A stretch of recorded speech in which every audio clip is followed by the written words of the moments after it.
Bonjour à tous et bienvenue à Catch Club. On se retrouve pour une petite dose de news juste avant WrestleMania. Et justement pour info, j'ai sorti ma vidéo pronostic de WrestleMania 40 hier soir. Et donc dedans vous avez les infos de diffusion du show, nos rendez-vous du week-end également sur Catch Club sur Twitch. Et il y a également un concours pour remporter le t-shirt de votre choix sur la boutique officielle de la WWE. Donc je vous laisse le lien de la vidéo pronostic dans la description. Mais aujourd'hui, on se retrouve pour les news et on va notamment parler de NXT, de Paul Heyman et Roman Reigns, encore une fois de Ronda Rousey. Puis je vais vous faire un petit résumé de l'interview de CM Punk qui était chez Ariel Helwani cette semaine. Et il a dit beaucoup de choses par rapport à sa signature à la WWE et également son départ de la AEW. Et on terminera avec une info par rapport à Bo Dallas et Uncle Howdy. Donc c'est parti, on démarre avec NXT et on va commencer avec Ilya Dragunov, car ces derniers jours Fightful a sorti un article où ils ont déclaré que bien entendu, Ilya Dragunov devrait passer dans le roster principal une fois qu'il va perdre le titre NXT, mais Fightful ne sait pas quand est-ce que Dragunov va perdre le titre. Et à côté de ça, Fightful a également ajouté que beaucoup de personnes au sein de la WWE pensent que quand Dragunov va passer dans le roster principal, il va être pushé à la manière de Gunther, donc comme un catcheur très dominant. Donc si Fightful a raison, c'est une très bonne nouvelle pour les fans de Dragunov et c'est rassurant, car je vous en avais déjà parlé dans pas mal de lives, j'ai un petit peu peur pour Dragunov. J'ai peur que quand il passe dans le roster principal, il y ait quelques problèmes par rapport à son physique et qu'au final il se retrouve un petit peu au milieu de la carte, un petit peu comme un Gargano ou un Ciampa qui étaient des main eventers bien entendu à NXT et des champions, mais qui tournent un petit peu en rond depuis qu'ils sont passés dans le roster principal. Mais qui sait, peut-être que tout va super bien se passer pour lui, et peut-être qu'on aura une sorte de Daniel Bryan qui, malgré sa taille, va devenir un main eventer. Et rapidement au passage, une autre petite rumeur par rapport à NXT. Ces derniers jours, plusieurs médias américains ont indiqué que Roxanne Perez devrait être l'une des prochaines catcheuses de NXT à passer dans le roster principal, mais encore une fois, on ne sait pas quand. On continue avec deux petits extraits, deux petites traductions d'interviews de Paul Heyman et de Roman Reigns, car je sais que vous aimez bien les petites traductions, vu qu'on a des infos qui viennent directement des superstars, et on va démarrer avec Paul Heyman qui s'est exprimé par rapport à la fin de la Bloodline, et voici ce que Paul Heyman a déclaré.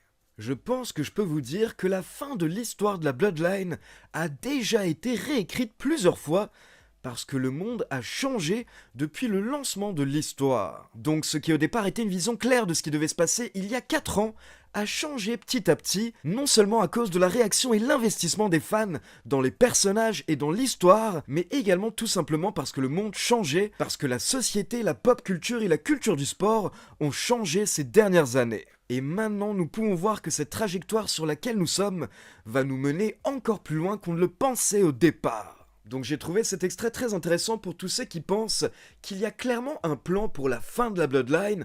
Paul Heyman nous prouve clairement que non, et que les choses évoluent continuellement avec le temps, et que donc la fin de la Bloodline a déjà été réécrite plusieurs fois. Donc au final, c'est très difficile de prédire quand est-ce que la Bloodline va réellement prendre fin. Et donc à côté de ça, on a Roman Reigns qui a également été interviewé ces derniers jours, et comme vous le savez, il s'éclate en tant que heel, actuellement à la WWE depuis près de 4 ans, mais avant ça, il avait eu un long run en tant que face, et justement Roman Reigns s'est exprimé par rapport à ce run, donc voici ce qu'il a déclaré. Je ne voulais pas que le Shield se sépare, et je ne voulais clairement pas devenir un gentil, un good guy. Mais au final, c'est exactement ce qui était en train de se passer. Et moi, de mon côté, j'étais tellement jeune et j'étais en train de monter. Ce n'est pas comme si j'avais de l'argent de côté, un plan de secours ou d'autres options, donc je ne pouvais pas leur dire que ça ne me bottait pas. C'est difficile de dire non quand vous n'avez pas de plan de secours et quand vous n'avez pas d'argent sur votre compte en banque qui vous permet de dire aux gens non, va te faire voir. Et à côté de ça, ma famille comptait sur moi, tout le monde comptait sur moi. Donc dans ces moments-là, il faut savoir être un bon soldat et faire ce qu'on vous dit. Donc ce qui est marrant, c'est que lors de ce run de 2014 à 2020 en tant que face pour Roman Reigns, les fans ne l'aimaient pas trop, surtout à la fin, mais au final lui-même ne voulait pas être face à cette époque. On continue avec Ronda Rousey qui enchaîne les interviews ces derniers jours et il y a quelques heures, elle était interviewée par le média News Nation et le média lui a demandé si elle avait déjà subi un mauvais comportement de la part de Vince McMahon. Et voici ce que Ronda Rousey a déclaré et comme vous allez le voir, elle a accusé une superstar de la WWE de mauvais comportement. Alors non, Vince personnellement n'a jamais eu de mauvais comportement envers moi, mais par contre je pouvais clairement ressentir une mauvaise culture au sein de la WWE. Je me rappelle une fois j'étais en train d'attendre près de la salle des scénaristes pour discuter avec Triple H, Donc j'étais posé avec Bruce Pritchard et quelques autres scénaristes. Et là, il y avait un catcheur dont j'ai oublié le nom, mais ça va me revenir. Mais en tout cas, je le connaissais à peine, quoi. Il est venu vers moi et d'un coup, il a chopé la petite corde de mon jogging, de mon bas jogging, et il a commencé à la tirer. Et personne n'a réagi à ce moment-là, comme si c'était totalement normal. Donc il chope la corde de mon pantalon et il continue sa route. Et là, je me dis, mais what the fuck, pourquoi est-ce qu'il fait ça? Pourquoi est-ce qu'il a chopé la corde de mon jogging? Si mon mari était à côté de moi, est-ce qu'il aurait osé faire ça? Mais au niveau des gens qui étaient autour de moi et qui ont vu la scène, personne n'a trouvé ça anormal. Tous les mecs qui étaient autour de moi étaient un petit peu en mode, bon, ça fait partie de la journée. Mais moi, à ce moment-là, dans ma tête, je me dis, si ce type ose venir me faire ça quand il y a des gens, imaginez ce qu'il ose faire à d'autres femmes quand il n'y a personne. Et donc là, ça m'a mis à bout parce que non seulement j'ai compris que ce genre de comportement était présent et fréquent à la WWE, mais à côté de ça, j'ai compris que les gens ne réalisaient même plus que c'était un problème. Et oui, attendez, ça me revient, c'était Drew Gulak. Du coup, un peu plus tard, je suis allé confronter Drew Gulak et je lui ai dit, si jamais j'entends que tu as posé tes mains sur une autre femme ou que tu as fait quoi que ce soit de similaire à une autre femme, alors on va avoir un problème. Et là, d'un coup, il m'a répondu « Ah non, non, non, mais justement, je suis content que tu viennes m'en parler !» Donc il a totalement fait marche arrière. Mais personnellement, ça m'a laissé un goût amer quand je me suis rendu compte de ce que les gens en coulisses trouvaient acceptable au niveau des femmes et de comment on pouvait les toucher. Donc comme vous l'avez compris, d'après la version de Ronda Rousey, Drew Gulak aurait un petit peu tenté de la déshabiller en coulisses devant d'autres personnes, alors qu'ils ne se connaissaient quasiment pas, mais pour info, depuis, Drew Gulak a donné sa version sur X, sur Twitter, et voici ce que Drew Gulak a déclaré dans son post. Drew Gulak déclare qu'en 2022, lors d'un événement de la WWE en coulisses, il a vu Ronda Rousey avec un groupe de personnes dans le couloir. Donc il s'est arrêté pour dire bonjour et serrer les mains de toutes ces personnes, et là, en tentant de serrer la main de Ronda Rousey, il a accidentellement touché la corde de son pantalon. Drew Gulak précise que c'était totalement un accident, et qu'il s'est excusé derrière auprès de Ronda Rousey. Donc voilà, encore une fois, c'est très compliqué ce genre d'affaires parce qu'on n'était pas sur place, donc on ne peut pas savoir qui dit la vérité, qui ment. Peut-être que Ronda Rousey a mal interprété ce que faisait Drew Gulak. Il y a plein de choses qui sont possibles, mais je tenais à vous donner les deux versions, notamment la version de Drew Gulak. On passe à CM Punk qui était invité dans l'émission de Ariel Helwani il y a quelques jours, et CM Punk nous a donné plein de nouveaux détails par rapport à son départ de la AEW et sa signature à la WWE. Donc je vais vous faire un petit résumé des meilleures réponses de CM Punk. Et pour démarrer, CM Punk a fait un petit point sur son état de santé. Et il a dit qu'il se sent très bien et qu'il espère même potentiellement pouvoir revenir plus rapidement que prévu. Et il dit même que si ça tenait qu'à lui, il mettrait un petit peu de tape sur sa blessure et il irait catcher à WrestleMania. Mais au final, à l'heure actuelle, c'est la WWE qui le protège de lui-même. Car lui, il a envie de catcher, il a envie de remonter sur les rings. Mais c'est la WWE qui le calme un petit peu et qui préfère attendre qu'il soit totalement rétabli. Et CM Punk explique que c'est un beau changement par rapport à son dernier run à la WWE, car pour ceux qui se rappellent, à l'époque c'était totalement l'inverse. CM Punk à l'époque, lors de son dernier run à la WWE, était blessé et il voulait un petit peu faire une pause, mais la WWE lui demandait tout le temps de catcher et ne lui laissait quasiment jamais du repos. Ensuite, par rapport à sa signature à la WWE, CM Punk confirme tout ce que Fightful avait indiqué à l'époque, c'est que tout s'est fait au dernier moment. Et il explique qu'en gros, il a reçu un coup de fil de Nick Khan et d'après ses souvenirs, ça s'est passé le lundi avant les Survivor Series, donc moins d'une semaine avant son retour. Et CM Punk précise qu'à la base, Nick Khan l'a contacté pour savoir s'il était potentiellement disponible pour le Royal Rumble 2024, car Nick Khan supposait que CM Punk avait une clause de non-concurrence. Mais là, CM Punk nous dévoile qu'il n'avait pas de clause de non-concurrence avec la AEW, et donc il était totalement libre, ce qui a surpris Nick Khan. Et CM Punk explique que l'une des choses importantes pour lui, c'était de discuter avec Triple H, et justement Triple H voulait également discuter avec CM Punk, donc CM Punk voulait l'appeler, mais là Triple H a dit à CM Punk qu'il voulait le voir, donc il voulait une conversation FaceTime. Donc ils ont eu leur conversation, un petit peu après le coup de téléphone, Nick Khan, CM Punk.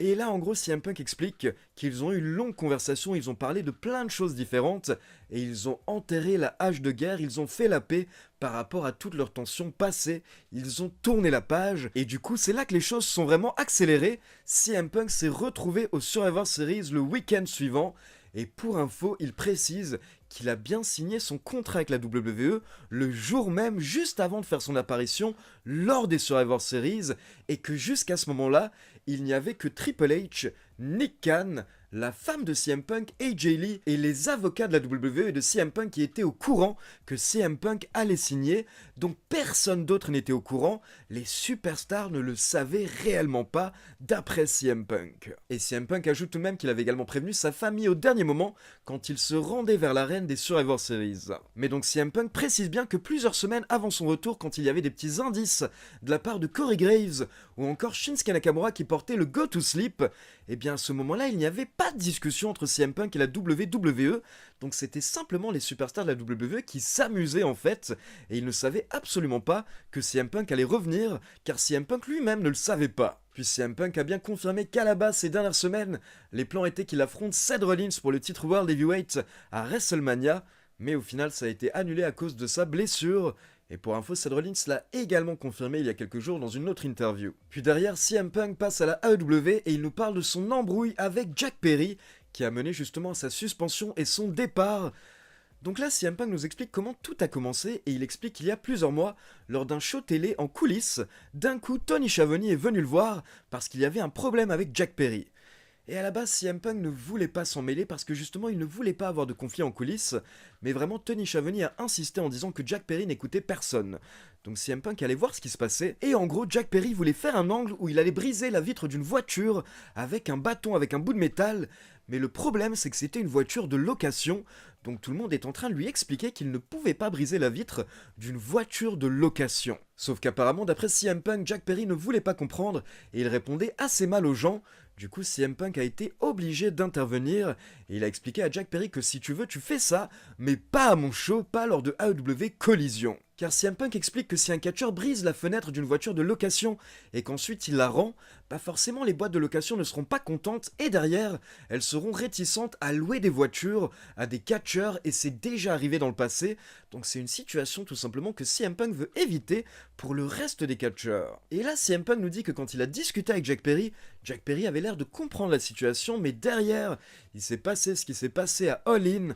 Comme vous le savez, à un moment, Jack Perry a regardé la caméra après un bump sur une vitre et il a dit que ça c'était une vraie vitre, donc il a envoyé un message à CM Punk. Et CM Punk explique qu'à ce moment-là, il était en coulisses et forcément il l'a mal pris. Donc il allait voir Tony Khan pour lui demander de s'occuper de la situation, sinon CM Punk va s'en occuper lui-même. Et Tony Khan ne va pas aimer. Mais CM Punk déclare que Tony Khan n'a pas géré la situation, donc CM Punk est allé voir Jack Perry et il lui a demandé pourquoi est-ce qu'il continue à jouer à ces petits jeux de merde, ces conneries d'internet. Ce à quoi Jack Perry aurait répondu à CM Punk que s'il n'a pas aimé ce qu'il a dit, alors il n'a qu'à faire quelque chose. Et là CM Punk explique qu'il n'a pas frappé Jack Perry, mais il l'a un petit peu étranglé. Et derrière, CM Punk confirme tout ce que Fightful avait rapporté à l'époque et dont je vous avais parlé dans les différentes vidéos news, c'est-à-dire qu'au final c'est Samoa Joe qui est intervenu pour séparer CM Punk et Jack Perry, et là CM Punk s'est tourné vers Tony Khan et lui a dit écoute moi j'en ai marre, je démissionne. Puis CM Punk allait dans son vestiaire, mais là ce sont Samoa Joe et Jerry Lynn qui sont venus le chercher pour aller catcher, car il devait catcher tout de suite lors de l'opener de All In. Et donc CM Punk explique qu'il a uniquement fait le match pour Samoa Joe, Jerry Lynn, l'arbitre et tous les fans bien entendu, malgré le fait qu'il avait déjà démissionné dans sa tête. Et derrière, quand on a demandé à CM Punk ce qu'il pensait de Tony Khan, CM Punk a dit qu'il ne veut pas être méchant, mais c'est compliqué comme question, et du coup il a répondu simplement que pour lui, Tony Khan n'est pas un boss, Tony Khan n'est pas un patron, Tony Khan est un chic type, c'est un nice guy. Mais du coup ce n'est pas un patron, il ne sait pas gérer, il ne sait pas diriger selon CM Punk, et du coup selon Punk c'est assez mauvais pour la AEW, sachant que pour info, Punk a clairement précisé qu'il souhaite le meilleur à la AEW, il a beaucoup d'amis qui sont encore là-bas, et il pense que c'est bon d'avoir de la concurrence dans le monde du catch. Forcément, CM Punk a également parlé de Vince McMahon et il a expliqué que depuis son retour, il a croisé Vince McMahon une fois au bureau de la WWE.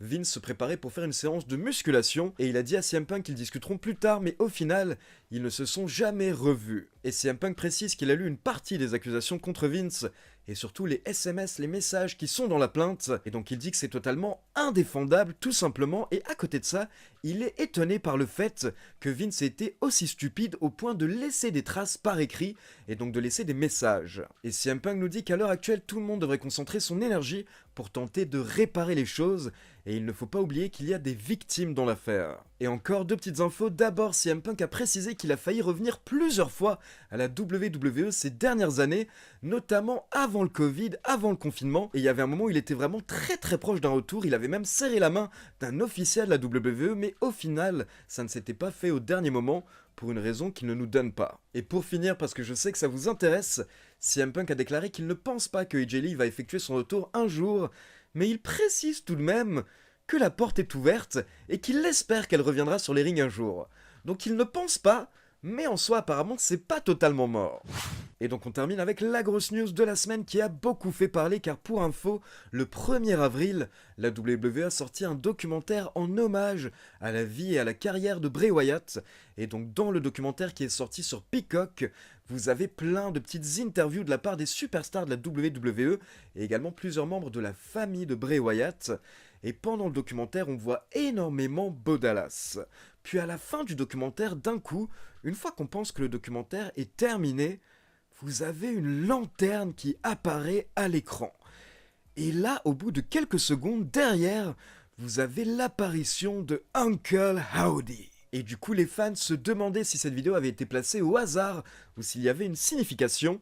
Mais comme vous le savez, la WWE fait rarement les choses au hasard, donc derrière c'est Fightful qui nous a confirmé que cette petite vidéo à la fin du documentaire sur Bray Wyatt est en fait un teaser, et donc c'est pour nous teaser le futur retour de Bo Dallas, le frère de Bray Wyatt qui interprétait Uncle Howdy. Et du coup, perso, j'ai regardé le documentaire qui est vraiment bien fait, et quand vous regardez le documentaire, vous sentez que c'est clair que la WWE veut potentiellement mettre en avant Bo Dallas et veut le ramener, et vous sentez à côté de ça que Bo Dallas veut rendre hommage à son frère et qu'il veut potentiellement continuer l'histoire de Bray Wyatt. Il faut savoir que Bo Dallas passe le documentaire à préciser et à répéter que son grand frère Bray Wyatt était son héros, c'était son idole. Donc un retour de Bo Dallas pourrait avoir lieu prochainement selon Fightful. Mais attention, Fightful ne précise pas s'il va revenir en tant que Uncle Howdy ou pas. Et à côté de ça, Fightful précise également qu'ils ne savent pas quand est-ce qu'il va revenir. Mais si jamais vous avez des idées de scénario pour son retour, n'hésitez pas à me les donner dans les commentaires. Donc voilà, c'est tout pour les news. Maintenant direction WrestleMania. Et bien entendu, rendez-vous ce week-end sur Twitch, samedi et dimanche à 20h pour les live kick-off, puis à 1h du matin heure française, samedi soir et dimanche soir pour les live réactions, où comme d'habitude je vous commenterai WrestleMania en direct. Maintenant c'est à vous, n'hésitez pas à me laisser vos avis dans les commentaires et comme d'habitude, n'oubliez pas de liker la vidéo, de vous abonner à la chaîne et de cliquer sur la petite cloche pour être informé de la sortie des prochaines vidéos. Ciao tout le monde!